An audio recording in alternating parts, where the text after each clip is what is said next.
톨스토이가 쓴 그 단편집에 이런 내용의 소설이 있습니다. 러시아의 그 종교의 고위 성직자가, 톨스토이는 러시아 사람이죠. 러시아의 고위 성직자가 이제 관례적으로 그 먼 지방에 있는 교구를 이렇게 한 번씩 또 돌아보는 그러한 연례 행사가 있어서 이번에는 저 외딴 섬에 이제 한 번은 가게 되었습니다. 근데 이 고위 성직자 마음에는 그 외딴 섬에 가봐야 뭐가 있겠는가? 그 총구석에 가봐야 뭐 믿음생활, 신앙생활 하는 사람이 얼마나 되겠는가? 그래서 별로 그렇게 마음에 내키지 않지만 그래도 연례적인 그러한 교구 일이니까 가기는 갔습니다. 섬이라 배를 타고 어렵게 갔어요. 가서 보니까 뭐 자기 생각대로 별로 뭐 특별한 것도 없고 별로 뭐 대단한 것도 없어요. 그냥 가서 형식적으로 의례적으로 예배 형식 드려주고 그리고 이제는 그 섬에서 배를 타고 다시 나오는 거예요. 근데 배를 타고 나오다 보니까 누가 자기를 크게 이름을 불러요. 그래서 어디서 이름을 부르나 보니까 아니 왜 바다 위에서 어떤 사람이 헐레벌떡 막 뛰어오는 거예요. 그러면서 좀 멈추라고 여기 물건을 두고 간 게 있다고 해서 그래서 배가 멈추어서 도대체 뭘 두고 갔나 하고 보니까 모자예요, 모자. 고위 성직자가 쓰는 모자. 그러니까 모자 하나 그걸 두고 갔다고 이 사람이 달려온 거예요. 근데 이 고위 성직자가 놀란 건 그가 어디를 달려하냐면 바다 위를 달려온 거예요. 바다 위를 달려온 거예요. 그러니까 이 고위 성직자는 그 순간 엄청나게 충격을 먹은 거예요. 자기는 속으로 이 시골 총구석 섬에 무슨 대단한 게 있겠나, 뭘 그렇게 대단한 사람이 있겠나 하고 속으로 그냥 투덜투덜 무시하면서 왔는데 별로 대단할 것 같지도 않은 사람이 자기가 보니까 자기하고는 상대가 안 되는 하나님의 사람들이었던 거예요. 성도 여러분, 사실 오늘날 교회는요, 제가 볼 때는 제가 항상 하는 말이니까 여러분들 늘 아시겠지만은 이건 교회가 아니라 종교 회사예요. 그냥 편의점이에요. 그냥 대형 백화점이에요. 릭 워런하고 빌 하이벨스가 처음 교회를 개척할 때 어떻게 했냐면 가만히 자기가 한번 생각해 보니까 왜 사람들이 교회를 안 나올까 생각해 봤어요. 릭 워런도 그렇고 빌 하이벨스도 그렇고 미국의 아주 그 유명한 사이비 교주들이죠. 복음주의자가 정통 기독교인이 아니에요. 근데 우리 한국에서는 아주 대단한 복음주의 목사인 양 아주 그냥 추앙하는 목사들이 많은데 그 사람들이 교회를 이제 세울 때 특히 빌 하이벨스 같은 경우는 아주 치밀해요. 어떻게 하면 사람들이 교회 나올까 해가지고 아주 일일이 설문조사까지 다 해가면서 그래서 가만히 보니까 사람들이 교회 와서 교회 오기 싫어하는 이유가 뭐냐면 죄 얘기하는 거 싫어하고 심판 얘기하는 거 싫어하고 그 다음에 교회 충성하라는 거 싫어하고 또 교리 얘기하는 거 싫어하고 그래서 뭘 좋아하는가 보니까 교회 와서 친교하고 같이 찬양하고 오손도손 교회에서 재미있게 신앙생활하고 그리고 교회가 성도들에게 불필요한 거 요구하지 않고 뭐 헌신하라느니 교회에 충성하라니 그런 거 요구하지 않는 그런 교회를 좋아한다는 것을 그가 오랜 수개월 동안 조사하면서 아주 치밀하게 조사해갖고 사람들이 좋아하는 그런 교회를 세워야 되겠구나 해서 그렇게 세운 게 빌 하이벨스하고 세들백 교회입니다. 예상대로 그렇게 했더니 수만 명이 몰려들었대요. 그들 책에 나온 겁니다. 제가 꾸며낸 얘기가 아니라 그들 책에 나온 거예요. 조엘 오스틴 교회는 그보다 더합니다. 거기는 뭐 지옥이 그런 거 아예 언급도 안 하고 예수님 안 믿는 사람도 천국 갈 수 있다는 얘기로 그렇게 얘기해요. 조엘 오스틴의 그 예배 장면 유튜브로 나오는 거 보십시오. 엄청나게 화려해요. 16급 뮤지션들 들어다가 최고 뮤지션 들어다가 아주 뭐 버라이티합니다. 근데 우리나라가 그런 교회들을 얼마나 벤치마킹 하는지 이런 작은 교회나 큰 교회나 어떻게 하든 사람들이 오게 하려고 오만 짓을 다 해요. 예배당도 멋있게 지어보고 교회 안에 세련된 프로그램도 탁 만들고 성가대복도 아주 세련되고 아름답게 꾸며내고 저 같은 사람이 볼 때는 그거는 매춘이에요. 매춘. 음행이에요. 음행. 하나님의 말씀을 진리대로 가르치지 않는 그런 교회는 거기에 모여있는 사람들은 주님을 사랑하는 사람들이 아닙니다. 그 사람들은 그 교회를 사랑하는 거예요. 교회 건물을 사랑하고 그 교회 건축 시스템을 사랑하고 특히 우리나라 교회는 교회를 인맥 쌓기 하죠. 인맥 쌓기. 내가 실제로 그런 얘기들은 하도 많이 들어서 제가 뭐 새로울 것도 없어요. 교회 가면은 인맥을 쌓는 거예요. 야, 어느 교회 가면은 변호사도 많고, 의사도 많고, 법조인도 많고, 거긴 대학 교수도 많다더라. 또 젊은 청년들은 나 이건 직접 들은 거예요. 그 친구한테. 강남에 거기 가면은 예쁜 아가씨도 많고, 괜찮은 남자 청년들 많아서 그 먼 데서 그냥 2-3시간씩 거기로 꾸역꾸역 간다는 거예요. 잘 만났는지 모르겠어요. 궁금하네요. 오래전 얘기라. 주님을 사랑해서 교회를 나오질 않아요. 주님을 사랑해서 교회를 나오지 않습니다. 주님을 사랑하는 게 아니에요. 그냥 자기 잘 되려고 나오는 거예요. 그러니까 이 조엘 오스틴이 또 얼마나 기가 막힌지 잘 되는 나라는 또 주제로 책을 썼잖아요. 하여튼 기가 막힙니다. 우리가 뭘 하든지 간에 주님을 사랑하지 않는 이상은 아무 소용이 없습니다. 아무 소용이 없어요. 저도 젊은 시절에는 이런 걸 몰랐어요. 저도 젊은 시절에 이걸 몰랐어요. 그러나 저도 첫 번째 목회를 하고 두 번째 목회하면서 제가 느낀 게 뭐냐면 야, 도대체가 이거 교회를 나오는 사람들이 예수님을 사랑해서 교회를 나오는 게 아니구나 하는 거를 피부에 와 닿아요. 교회를 자기 취향대로 골라요. 자기 취향이에요, 취향. 딱 보니까 자기 취향이에요. 그러니까 그런 취향을 잘 맞춰놓으면 돼요. 성도 여러분, 우리 성도님들이 주님을 사랑하지 않으면은 교회 다니지 마세요. 절대 교회 다니지 마세요. 교회를 사랑하지 않는 이상은 교회 다녀봐야 아무 소용이 없습니다. 이건 제가 진심으로 얘기하는 거예요. 이설교회 가지고 다음 주에 한 분이 안 나와도 저는 괜찮아요. 그래도 괜찮습니다. 어차피 가짜 목회 해봐야 주님 앞에 가면은 저주받을 텐데. 많은 여기 우리 신학생 우리 두 사람도 있지만은 이제 곧 멀지 않아 사역을 또 나가야겠죠. 주님을 사랑하지 않으면 사역을 하면 안 돼요. 오늘날 목회자들이 이게 보니까 이건 도대체가 그리스도의 몸을 이루는 교회보다는 무슨 기업체를 이루려고 해요. 정말 주님을 위해서 뭔가를 가르치고 뭔가 하려고 보다는 자기 교세 꾸미고 예배당 크게 짓고 폼나는 그걸 자꾸 추구해요. 그거를. 이게 어제 오늘 일이 아닙니다. 사실은. 예. 그렇게 해서 목회해봐야 물론 잠깐은 수십 년 동안 멋도 내고 사람들한테 존경도 받고 우러름 받겠지만 주님 앞에 가서는 아무 소용이 없어요. 목회자도 마찬가지고 성도들도 마찬가지예요. 정말 주를 사랑해서 신앙생활 해야지 주님을 사랑하지 않고 신앙생활하는 거는 그건 하나만한 거예요. 그러니까 교회 다니면 안 돼요.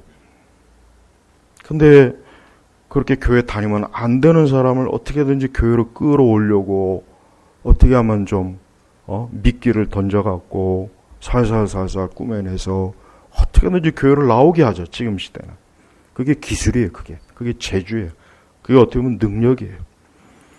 근데 그런 능력과 재주는 없는 게 좋습니다. 없는 게 좋습니다. 그거는 이 다음에 주님 앞에 가면 저주받을 자들아 내게서 떠나라 이런 말밖에 안 되는 거예요.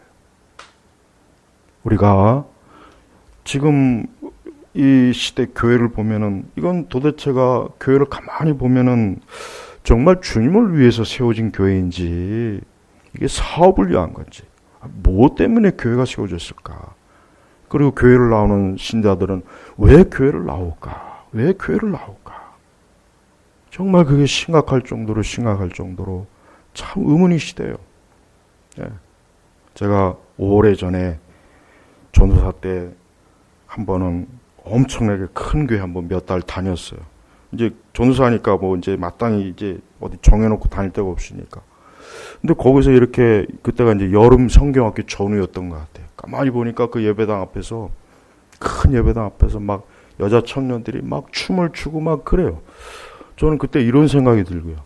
아, 저 청년들이 진짜 주님을 기뻐해서 춤을 추는 건지, 왜 저렇게 춤을 추고 난리일까? 그 생각이 좀 들었어요. 그때도. 왜 그런 생각이 들었는지는 모르겠지만 그 생각이 들었어요. 사람들은 이 교회를 통해서 자기 뭔가 드러내려고 해요. 나 이런 교회 다니고 있어. 나 이런 교회 장로야. 나 집사야. 나 성가대 대장이야. 그래서 연말에 뭐 이렇게 자기가 원했던 뭐 이렇게 자리나 직책을 못 얻으면 흥하고 다른 교회로 또 가요. 그런 일들이 비일비재합니다. 내가 아는 어떤 장로님은 분명히 멀쩡한 교회 다니다가 엄청난 큰 교회 또 나가더라고요. 왜 그렇게 했어요? 거기가 기독교 백화점을 하니까. 어쨌든 기독교 백화점 하면은 큰 교회가 좋지 작은 교회가 좋겠습니까? 상식적으로. 이게 극단적인 게 아니고 이게 지금 보편적이에요. 교회마다 뭐 교회 요람해가지고 보면 뒤에 성도가 뭐라 그래나 일터라고 하나 뭐라나 해가지고 누구는 분식집 합니다. 누구는 뭐 합니다. 난 그것도 참 잘못됐다고 생각해요. 오히려 믿는 사람 믿지 않는 사람 집에 가가지고 전도하면서 팔아줘야지. 끼리끼리. 그러니까 우리나라 교회 보십시오. 카르텔이 형성이 됐어요. 무슨 교회, 무슨 교회. 이 카르텔이 형성이 돼가지고 거기에 끼려고. 그게 마치 상류층에 진입하는 것처럼 교회가 이 지경이 됐습니다. 이 지경. 톨스토이는 그 당시의 러시아 종교에 물론 톨스토이가 정상적인 신앙은 아니에요. 톨스토이의 그 괜히 신앙의 글 보고 또 거기에 감동받으면 안 돼요. 그러나 그거 한 가지는 정확히 본 거예요. 러시아 종교회가 보니까 이것들의 온통 러시아 종교의 성당에다 금으로 덕지덕지 칠하고 가난한 농부들 쥐어짜갖고 자기들 호요식 하는 거예요. 그래서 그런 글을 쓴 겁니다. 멀지 않아 러시아가 어떻게 됩니까? 공산주의 혁명이 나가지고 근데 공산주의 혁명이 일어났을 때 러시아의 그 종교의 화려한 성당을 두들겨 부시지 못하게 했어요. 그걸 그대로 보존해라. 그래서 러시아의 인민들이 봤을 때 교회가 저런 짓을 했다. 교회가 너희들의 피를 빨아먹고 저렇게 황금칠을 한 성당을 세웠다. 두고두고 보게 하려고 그냥 내버려뒀어요. 성도 여러분, 주님을 사랑하지 않으면서 나 제자 훈련 받아, 나 로마서 강해 처음부터 끝까지 다 들었어, 나 성경 공부 열심히 해, 무슨 과정 거쳐, 그걸 자랑으로 여기는 사람이 있어요. 부끄러운 줄도 모르고 창피한 줄도 모르고. 그러니까 참된 신앙이 아니야. 주님을 사랑하기보단 심지어 교회와 신앙을 이용해 먹으면서 자기 자신을 높이는 거예요. 높이는 거예요. 이게 지금 보편화됐습니다. 보편화됐어요. 우리 교회는 그럴 일이 없을 거예요. 우리 교회는 그럴 일이 없을 거예요. 애초부터 그럴 일이 없게 제가 애초부터 교회를 처음부터 시스템을 만들어 놨기 때문에 그럴 일이 없어요. 우리 교회도요, 저기 어디 여기에다가 한 4,500명 들어갈 정도 예배당 지어놓으면요, 그날로 지금보다 교인 3배, 4배 됩니다. 저기 위례에 있는 어떤 교회에 있어요. 그 예배당 진짜 잘 져놨어요. 첫날 예배 드리니까 300명이 왔대요. 제가 왜 이런 얘기를 하냐면은, 제가 그런 교회가 셈이나 사는 얘기가 아니에요. 나는 이런 생각을 해요. 그렇게 해서 교회인이 왔을 때 솔직한 얘기로 나는 좀 내 자신이 오히려 부끄러울 것 같다. 주님을 사랑해서 교회로 오는 것하고 교회가 잘 지어져서 그 교회 사회적으로 괜찮은 사람들이 많으니까 사람들이 기어 들어오는 거 창피한 거예요. 부끄러운 거예요. 근데 그걸 창피하게 부끄럽다기보다는 자랑으로 여겨요. 자랑. 우리 성도 여러분, 우리 성도님들이 앞으로 주님 앞에 가는 날까지 그런 식으로는 신앙생활 하지 마세요.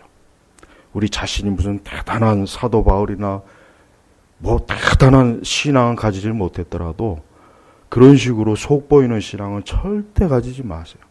주님을 사랑하세요. 정말 진리를 사랑하는 마음으로 가야지 그 겉을 보고 이걸 보고 저걸 보고 다 그렇게 가요. 릭 워런이나 빌 하이베스트 같은 사람이 똑똑한 거야. 아주 굉장히 세상적으로 지혜로운 거예요. 가만히 보자. 왜 사람들이 교회를 안 올까 해서 가만히 생각해 보니까 사람들이 싫어하는 것만 제거하면 되겠구나. 똑똑하지 않습니까? 그래서 미국의 메가처치가 그렇게 세워진 거고, 우리 한국도 마찬가지예요. 우리 한국도 그런 사람들 데려다가 세미나 얼마나 많이 했습니까? 그거 배우려고 또 목회자들이. 제가 언젠가 얘기했죠. 1년 한 52주를 아침 저녁으로 주일 오전 오후를 지옥 설교만 계속하면 돼요. 그러면은 가라지 같은 교인들 다 나갑니다. 다 나가요. 다 나갑니다. 다 나가요. 아주 죽어라 지옥 설교하고 죄 설교하면은 10,000명 교인도 제가 확실하게 얘기하지만 9,000명은 나가요. 틀림없이 나갑니다. 목회자들이 그렇게 할 용기가 없는 거예요. 할 마음도 없고. 왜? 떨어져 나가면 안 되니까. 지금은 주님을 사랑하고 뭐고 이런 게 없어요. 그냥 다 뭔가 자기를 위해서 자기가 하나님이고 자기가 신이에요. 그렇게 해서 신앙생활하는 거, 뭐 잠깐 동안 사람끼리야 좋고 뭐 서로 좋겠죠. 그러나 명백하게 알아야 됩니다. 심판장 되시는 예수님은 절대 속지를 않아요. 오늘 본문의 배경이 뭔지 잘 아시죠? 저는 이 본문을 보면은 우리 예수님도 뒤끝이 참 무섭다. 베드로가 3번 부인하니까 3번이나 또 베드로에게 확인하는 거 보세요. 그리고 마지막 3번째는 굉장히 심각하니까요. 마지막 3번째 이 사랑은 2번째하고는 틀리거든요. 그러니까 베드로가 3번씩이나 예수님이 이러니까 그걸 뭐라 했습니까? 그가 근심이 되어 말하였다. 근심이 된 거예요. 저는 왜 예수님께서 베드로에게 찾아가셔갖고 3번이나 내가 나를 사랑하느냐, 2번째, 또 마지막 3번째는 더 강도 높게 왜 그랬냐면 그게 중요하니까 그런 거예요. 베드로가 앞으로 어떤 사람입니까? 하나님께서는 베드로를 쓸모없다 버리지 않고 교회, 주님의 몸된 교회 기둥으로 세우려고 했던 거예요. 근데 그 가장 큰 조건이 뭐냐면 주님을 사랑하는 거였어요. 사랑하는 거였어요. 바로 이거였어요. 그러니까 예수님께서는 베드로에게 다른 말 안 했어요. 다른 말 안 하고 내가 나를 사랑하느냐, 내가 나를 사랑하느냐. 저는 오늘날 목회자뿐만 아니라 모든 성도들이 오늘 주님께서 여러분들에게 지금 이 자리에 와서 똑같이 내가 나를 사랑하느냐 이렇게 물어봤을 때 베드로는 그래도요, 저는 베드로가 진심으로 한 말이라고 저는 믿어져요. 그게 사실이에요. 주님을 알죠? 예, 주님을 사랑하는 주께서 아십니다. 베드로가 여기서 절대 거짓말한 게 아닙니다. 베드로는 3번씩이나 제가 주님을 사랑하는 줄 주께서 아십니다. 베드로의 마음속엔 자기가 예수님을 3번 부인한 거에 대해서 너무 가슴이 아파요. 찢어지게 아파요. 베드로의 생각 같아선 다시 내가 그 자리에 들어가면 그때는 내가 죽으리라. 정말 그런 마음이 있는 거예요. 예수님은 베드로를 아셔요. 예수님 몰라서 물었겠습니까? 알아요. 그렇지만 베드로가 이제 앞으로 주님의 몸된 교회, 이 교회의 기둥과 같은 사람이 되려면 내가 나를 사랑하는 것이 가장 중요하다는 것을, 그것을 몸소 가르쳐주기 위해서 이렇게 질문을 하고 굳이 알지만서도 답을 들으려고 한 거예요. 우리 성도 여러분, 신앙생활의 처음이 뭡니까? 주님을 사랑하는 거예요. 그 마지막은 뭡니까? 주님을 사랑하는 겁니다. 다른 게 필요하지 않아요. 교회가 너무 복잡해요. 오늘 우리 시대 교회를 보면은 굳이 없어도 될 것 너무 많이 끌어다 놓고, 굳이 필요하지 않은 것들, 굳이 있으면 안 되는 것까지도 너무 갖다 끌어들여요. 가장 중요한 주님을 사랑하는 건 아예 주님을 사랑해야 된다는 것조차도 내가 볼 때는 모르는 것 같아요. 주님을 사랑해야 된다. 우리는 내 신앙 자체가 주님을 사랑하지 않는 상태에서 하는 모든 것은 아무 소용이 없어요. 그건 다 쭉정일 뿐입니다. 알맹이가 없는 거예요. 주님을 진심으로 사랑하면서 교회를 사랑하고 신앙생활해야 그게 주님이 기뻐하시는 거예요. 그게 가장 주님이 보시기에 온전한 거예요. 근데 주님을 사랑하는 마음이 없어요. 냉랭해요. 이해관계를 가져요. 자기 어떤 이익을 조금이라도 있을까 계산을 해요. 베드로도 예수님을 3년 동안 따라다녔지만 그 예수님이 그 무섭게 십자가의 형벌을 받는 자리에서 겁이 나가지고 예수님을 3번이나 부인했습니다. 그러나 베드로가 정말 예수님을 등진 건 아니었어요. 이제 나는 더 이상 예수님을 절대 따라다니지 않아. 그러진 않았어요. 사도행전을 보면 압니다.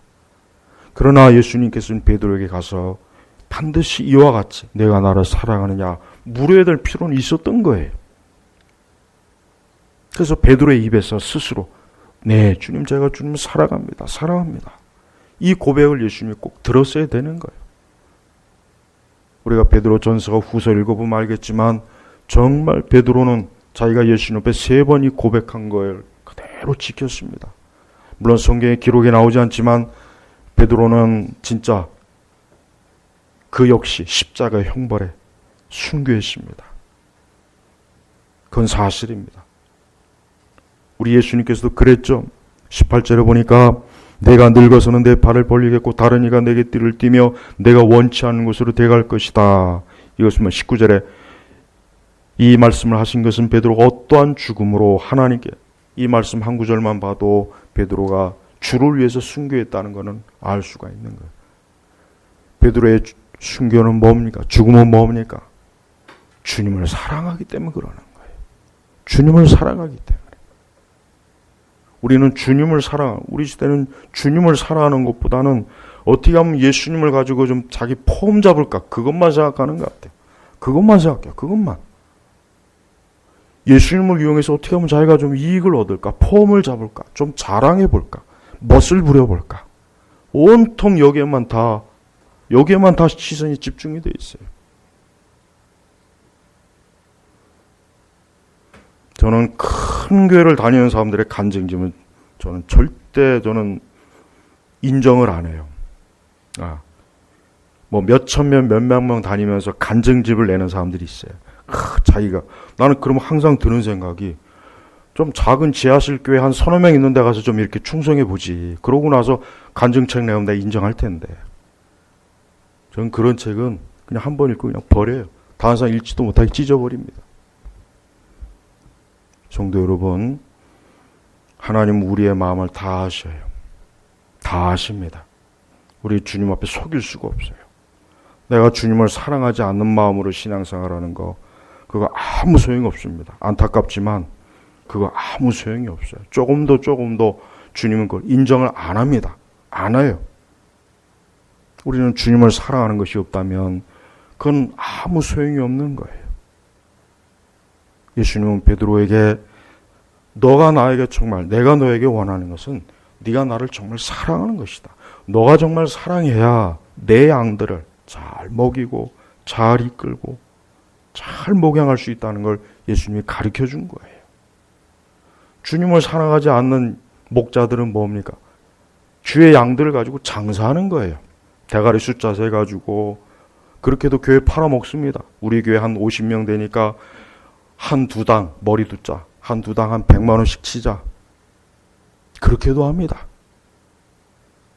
여러분 지금 시대는 이게 영혼을 목양하는 것이 아니라 영혼을 잘 해서 천국으로 하나님께로 이끄는 것이 아니라 이 장사예요. 기업이요.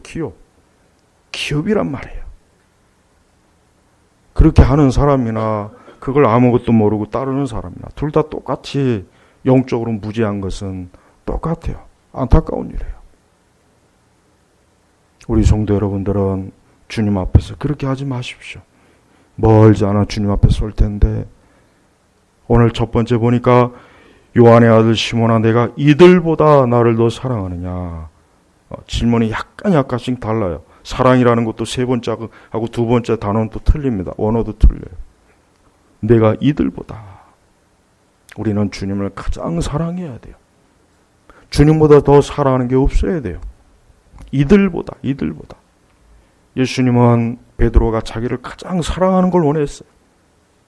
주님을 가장 사랑하는 걸 원했어요. 베드로는 예 주님 제가 주님을 사랑하는 줄 주께서 아십니다. 두 번째 질문은 요한의 아들 시몬아 내가 나를 사랑하느냐. 나를 사랑하느냐.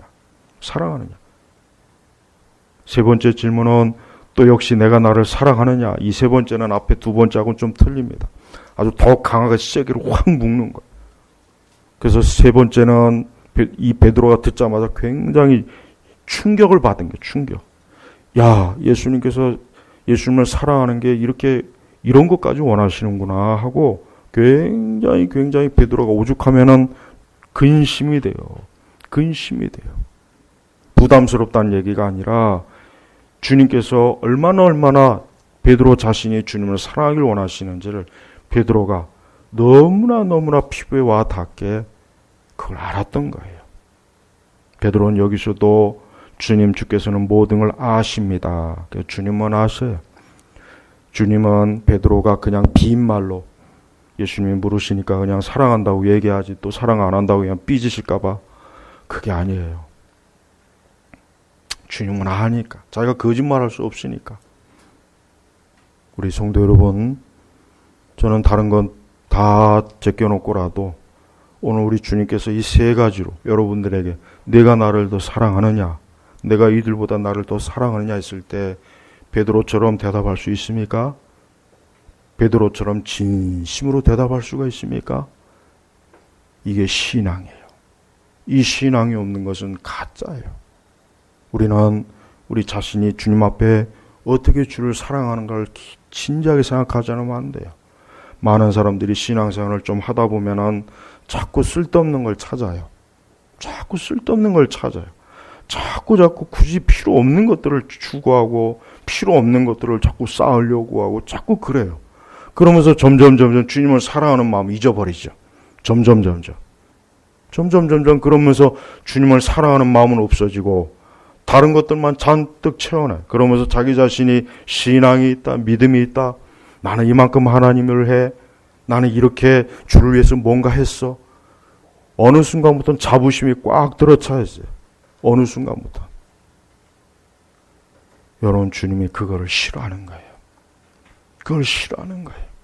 내가 나를 사랑하느냐. 신앙이 뭡니까? 주님을 사랑하기 때문에 주님께로 돌아오는 거예요. 전에는 주님을 사랑하지 않았어요. 그러니까 세상을 사랑했고 사람들을 좋아했고 물질도 좋아했고 명예도 좋아했고 명성도 좋아했고 세상 사람들이 좋아하는 것 자기도 다 좋아했는데 주님을 사랑하고 보니까 이젠 그게 의미가 없는 거예요. 내가 이전에 사랑했던 것들이 보니까 아무것도 아닌데 내가 저걸 저렇게 사랑했구나. 제발 주님을 사랑함으로 주를 섬기십시오. 주님을 사랑하지 않으면서 섬기는 것은 진짜 아무 소용이 없습니다. 여기서야 뭐 그게 좀 소용이 있겠죠. 우리가 이 땅에 있을 동안에야 그게 좀 뭔가 좀 쓸만한 데가 있긴 있겠죠. 그러나 주 앞에 가서는 아무 소용이 없어요. 아무 소용이 없어요. 교회를 다닐 때는 자존심으로 다니는 게 아니에요. 자기 자랑하려고 다니는 게 아닙니다. 교회를 다니는 것은 뭔가 자기를 뭔가 성취해주고 뭔가 야망을 이루고 뭔가 내가 교회에서 또 뭔가 좀 어떤 좀 자리 하나 잡고 위치를 차지하고 그거 아무 소용이 없습니다.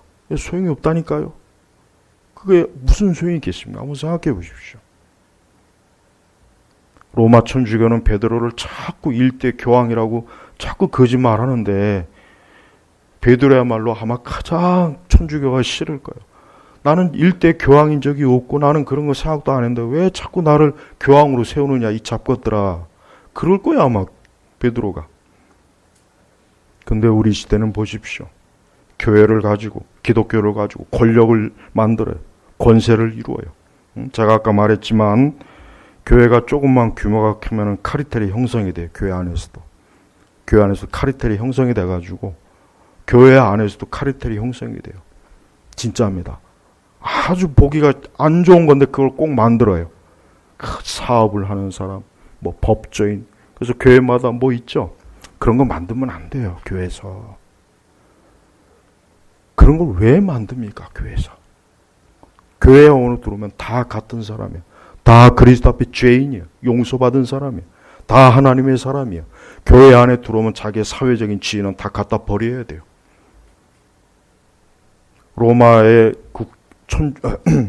기독교가 로마의 국교가 됐을 때 그때부터 사실 교회가 타락했다는 분석은 맞기는 맞습니다. 그때부터 이제 이 교회가 어때요? 그 전에는 가난하고 헐벗고 보잘것없는 사람들이 교회의 주를 이루었는데 황제가 로마의 기독교를 국교화로 세우니까 어느 날부터가 귀족들이 나와요. 부자들이 나와요. 부자들이 앞자리 채워요. 야, 우리가 나오는데 이거 예배당이 뭐 이 모양 이따위야. 이거 좀 폼나게 지어. 그때부터 예배당 건축이 화려해진 거예요. 자기들에게 맞지 않는다는 거예요. 흔히 하는 말로 이런 말이 있어요. 사람들이 교회를 선택할 때는 자기 집 평수대로 선택한다는 말이 있어요. 이 말이 웃음말 같죠? 사실 그렇습니다. 진짜로 그래요. 그런다니까요. 그러니까 교회라고 하는 게 이게 어느 순간부터 사람들이 어느 순간부터 교회를 자기의 어떤 뭔가 커리어, 자기의 어떤 위치를 뭔가 파악하는 대로 교묘하겠어요. 많은 교회 다니는 사람들이. 그거 마귀짓 하는 거예요. 그런 짓을 유도하는 교회나 그걸 좋아하는 사람들이랑 똑같은 겁니다. 부끄러운 줄 알아야 돼요. 교회는 가난한 사람들이 많이 들어와야 돼요. 교회는 굳이 부자 돈 많은 사람, 물론 그들도 오면 좋긴 한데 그걸 가지고 교회 와서 유세 부리려면 안 와야 돼요. 그런 사람들은. 오면 안 돼요. 그 사람들. 뭐 나 세상에서 변호사야, 장관이야. 그렇게 해서 사고 얼마나 많이 터졌습니까? 저 강남에 있는 교회들 보십시오. 저기는 얼마나 내가 그걸 말하려면 그걸 말하면 안 되고. 여러분, 교회라고 하는 것이 세상에 있는 지위를 그대로 가지고 들어와서 그걸 가지고 카르텔을 형성해 가지고 거기에서 장관도 뽑고 뭣도 하고 여러분, 이거는 예수 그리스도의 몸된 교회를 더럽히는 짓이에요. 더럽히는 짓이에요. 그래서 교회 들어올 때는 자기가 세상에서 차지한 위치나 직업은 아예 모르게 해야 돼. 굳이 알려고 할 필요도 없어요. 교회 들어오면 다 죄인이에요. 다 똑같은 죄인이에요. 교회 들어오면 누구나 다 그리스도 앞에 어린 양이에요. 죄인이요. 부끄러운 죄인이요. 용서받은 죄인이요. 교회 들어오면은 다 주 앞에 무릎을 꿇어야 돼요. 무릎을 꿇어야 됩니다. 교회 들어와서도 귀족이 있고 왕족이 있고 교회 들어와서도 부자가 있고 가난한 자가 있고 벌써 야고보서도 그런 내용을 얘기하잖아요. 이미 벌써 초대교회 때 서서히 그런 조짐이 일어서던 거예요. 제발 교회가 그런 식으로 더럽혀지면 안 됩니다. 교회야말로 가장 순수한 그리스도의 몸된 교회로 있어야지. 교회마저도 이 세상과 똑같은 그런 형식의 그런 계급, 그러한 것들이 교회마저도 자리 잡는다면 그게 얼마나 주님의 몸된 교회를 가장 더럽히는 거예요. 우리 예수님께서 언제 황금 옷을 입으셨다는 기록이 있습니까? 예수님께서 언제 보석을 치렁치렁 달아가지고 보석으로 휘두른 옷을 입으셨습니까? 예수님께서 언제 왕관을 쓰셨습니까? 아니죠. 가시관을 쓰셨죠. 가시관을 쓰셔서 그 가시가 머리를 찔러서 피가 흐르고. 그런데 오늘 우리 시대 교회나 성도들은 왕관을 쓰려고 하고 황금 옷을 입으려고 하고 예수님 팔아가지고 자기 이익을 취하려고 하고 계급을 높이려고 하고. 그래서 좌파들이 교회 싫어하는 거예요. 여러분 공산주의자들, 러시아 공산주의자들, 여러분 러시아 공산주의자들이 제일 싫어한 게 뭐였냐면 러시아 정교였습니다. 진짜 싫어했어요. 그것 때문에 어떻게 보면 러시아가 공산화된 거예요. 당시에 러시아 종교에는 정말 화려하고, 혹시 여기 러시아 혹시 여행 갔다 오신 분이 있는지 모르겠네. 러시아 종교의 저는 사진으로 봤는데도 보면은 엄청납니다. 엄청나요. 진짜 황금으로 덕지덕지 칠하고, 정말 공산주의자들을 볼 때 성직자들이, 교회가 가난한 자들을 쥐어짜가지고 그 돈으로 엄청난 화려한 예배당 짓고 화려한 성직자복을 입고, 그러니까 안 되겠구나. 저것들 싹 쓸어버려야 되겠구나. 그래서 공산주의 혁명이 일어나고 난 다음에 성직자들 무진장 엄청나게 죽었습니다. 엄청나게. 종교의 신부들. 정말 씨가 마르지 않을 정도로, 씨가 마를까 걱정이 될 정도 다 죽여버렸어요. 다 잡아다가. 그리고 웬만한 러시아 종교들 다 부서뜨리고 본보기로 몇 개만 놔뒀어요. 우리나라 좌파들이 교회 왜 싫어하는 줄 아세요? 그것도 제가 좀 솔직하게 얘기해야 되겠어요. 좌파들이 교회 싫어하는 것 중에 어떤 것은 타당성이 있어요. 교회가 귀족화가 되고 교회가 왕족화가 돼서 가난한 자들, 좀 못나본 사람들은 교회 오는 거 싫어하고, 돈 많고 잘난 사람들 교회 오면 어이구 빨리 오십시오. 앞자리에 앉으십시오.